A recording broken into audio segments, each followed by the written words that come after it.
Hello everyone and welcome to today's video. Now, if you've been exercising more and still struggling to achieve your weight loss goals, we're going to have a little look at the science and help to explain why that might be the case. Now, this video may surprise a lot of people because that old adage that weight loss comes down to increasing your calories out greater than your calories in isn't exactly as straightforward as we've been led to believe. So in this video, what I'm going to be doing is explaining why it is exercise doesn't have that great a role in helping you lose weight, but it is really critically important if you've already lost weight and you want to maintain that weight loss. So what actually happens when we exercise more? Now, many of the weight loss studies will include a dietary intervention as well as a physical activity intervention as part of the design of the trial. The really interesting thing is that whilst exercise or increasing our physical activity levels can help us lose weight at first, that effect soon stops. Now, in the past, researchers have usually put that down to either when people increase their exercise levels, they then compensate by eating more, or for example, once we start to lose weight, because our bodies are less heavy, the energy required to move us around, and therefore our basal metabolic rate goes down, and therefore the same energy we needed to perform our everyday activities is less, and therefore we burn fewer calories. But actually, it turns out that the reason why those first gains we get from increasing our level of exercise soon plateau off is something far more fundamental than that. A man called Herman Pontzer at Duke University in the States, who's an evolutionary anthropologist, did a really groundbreaking experiment. He used a technique called doubly labeled water, which allows you to really precisely measure how many calories are burned by a person as they go about their everyday activities. And he used this technique on a group of hunter-gatherers in the Hadza tribe in Tanzania and also in these sedentary Americans. Now, what he found was really surprising. Despite the fact that the Hadza tribe had a 5 to 10-fold greater level of physical activity than the sedentary Americans, once you adjusted for body size, the number of calories burnt per day was pretty much exactly the same. It was roughly 2,600 calories per day for men and about 1,800 calories per day for women. Now, how can that possibly be?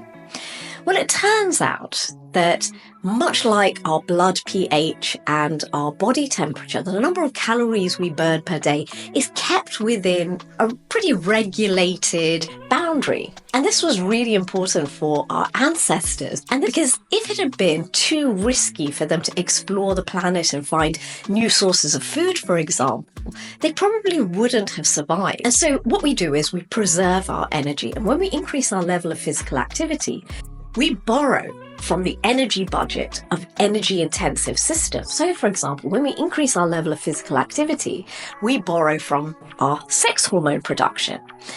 And although we keep our sex hormones within a healthy range, we stop the excess production that drives hormonal cancers. And this is one of the ways in which we get enormous benefits from physical activity and exercise. Another really energy-intensive system that we borrow from is our innate immune system. We have broadly two types of immune system.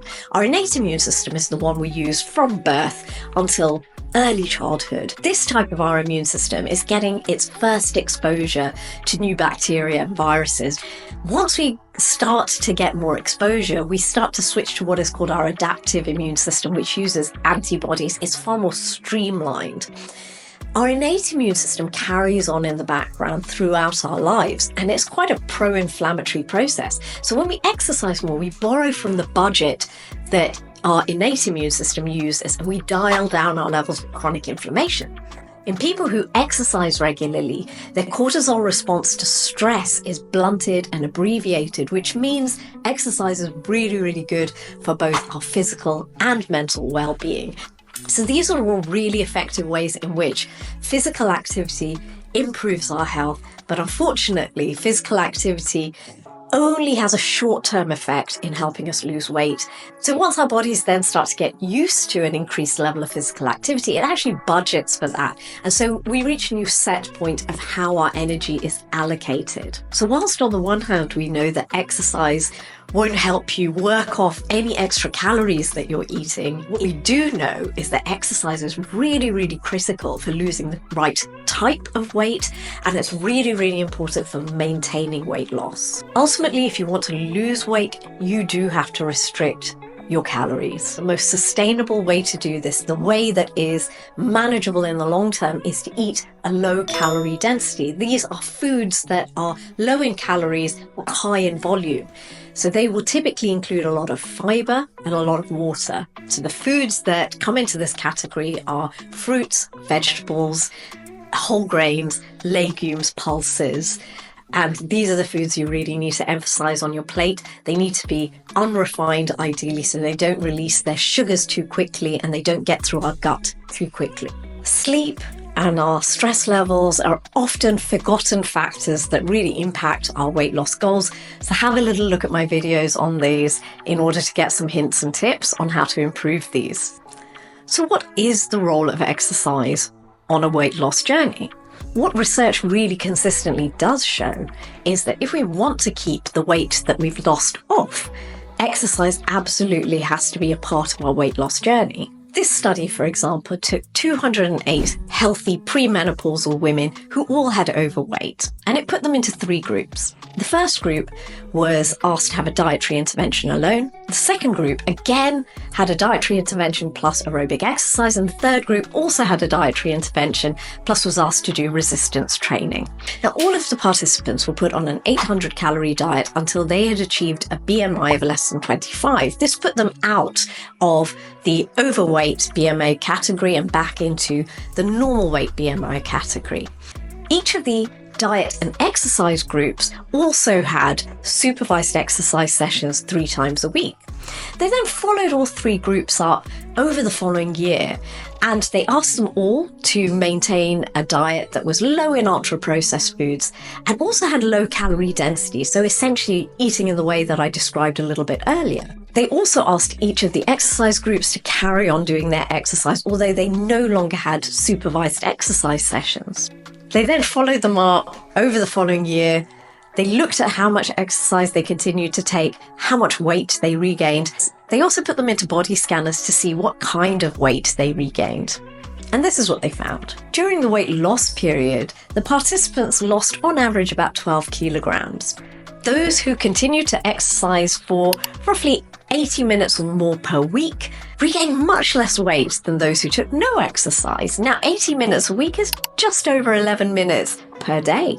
What is really interesting, however, is that those who exercise for 80 minutes or more per week didn't regain any of that unhealthy visceral type fat. What visceral fat is the fat that we put on around our tummies and around our organs. And this is particularly associated with bad health outcomes, with insulin resistance, diabetes, and other chronic health problems.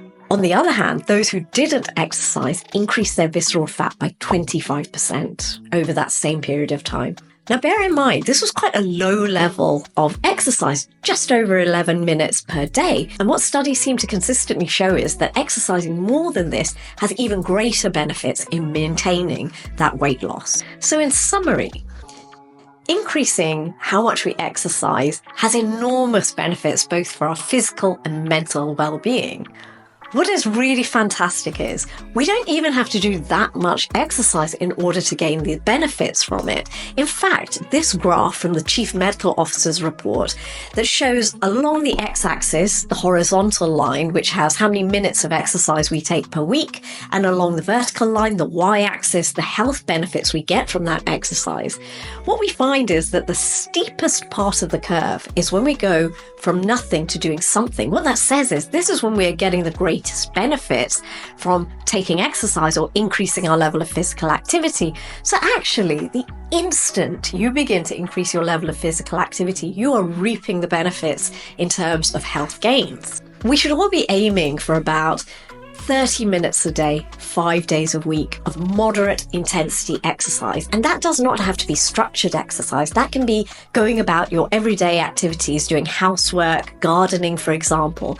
To gauge if you are getting to that moderate intensity level, it should be at a level where you could hold a conversation with somebody but not sing a song. In terms of weight loss, both aerobic and resistance exercise can help initially with weight loss, but the real power of exercise or increasing our physical activity levels lies in their ability to help us maintain weight loss. And as anybody who's been on a weight loss journey knows, the biggest struggle is in maintaining that weight loss over the middle to long term. The best exercise regime to maintain weight loss is a combination of aerobic and resistance exercise. And remember, something is a lot better than nothing. So if you're not quite where you want to be in terms of your physical activity levels, all you need to do is start small, but be consistent. And the huge benefit of starting small and being consistent is you start to develop a routine. And routine is one of the key ways in which we overcome obstacles. We start to see this small, achievable act as being something we can consistently put into our plan. And then once it becomes routine, we can start to build on it. I hope you found this video helpful. Thank you very much.